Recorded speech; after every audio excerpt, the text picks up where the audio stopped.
عيد سعيد عليكم. طبعا ما ينفعش العيد يعدي او يبدأ اول يوم من غير فطار بكبد او حلويات من بتاعة الذبح.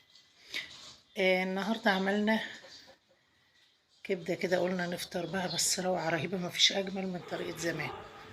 مهما نغير، مهما نروح، مهما نيجي، نرجع لطريقة زمان. انا جبت الكبدة وقشرتها ورحت مقطعاها شرايح. قطعها انت بقى شرايح، قطعها مكعبات زي ما انت عايزة، ورحت نقعاها في كوباية لبن لمدة ساعة كده وصفتها. معانا اول تتبيلة شطة وفصين توم وكزبرة وكمون وملح وعصير ليمون، ونروح بيهم كده على الكبة نضربهم، ونيجي تاني بيهم نضيفهم على الكبدة. انت ممكن تزودي معلقة خل لو عايزة، بس انا بقولت كفاية الليمون لان الكبدة بلدي يا جماعة. نحط خل مع الليمون لو الكبدة متلجة.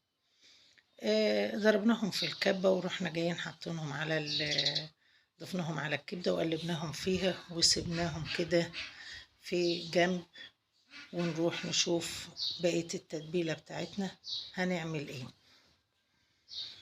ان شاء الله وصلتوا للمرحلة دي، ما تنسوش الشير واللايك، وكل سنة وانتم طيبين. هنروح بقى طبعا على النار ونحط يا دوبك معلقة زيت ابيض، او عايزة تحطي معلقة زبدة براحتك. المهم قطعنا كمان حتتين ليا حلوين كده وادانا لهم تشويحة، مجرد ان هما ينزلوا الريحة بتاعتهم في الزيت.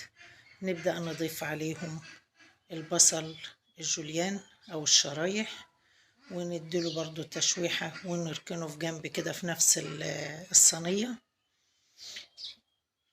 وننزل بالكبدة اللي احنا متبلينها برضو نديها صدمة على النار لوحدها في جنب في نفس الصينية. وبعد كده نبدأ نقلبهم في بعض بعد ما تدي كل واحد تشويحة كده على جنب لوحده، علشان ما تستهلكيش مواعين بزيادة.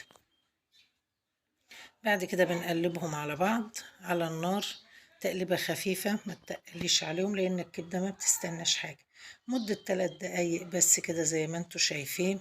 ونبدأ ننزل كمان الاضافات بتاعتنا، نحط الملح بقى بتاعنا زي ما انتوا عايزين كده، نظبطه ونروح منزلين بشرايح فلفل.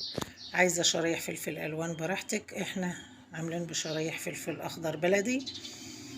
ورحنا عاطين له برضو مجرد دقيقة، ونزلنا بالبقدونس. الكبدة بتحب البقدونس يا جماعة، وتقلبها تقليبة وتطفي النار عليها. طبعا ديت الكبدة الخضراء.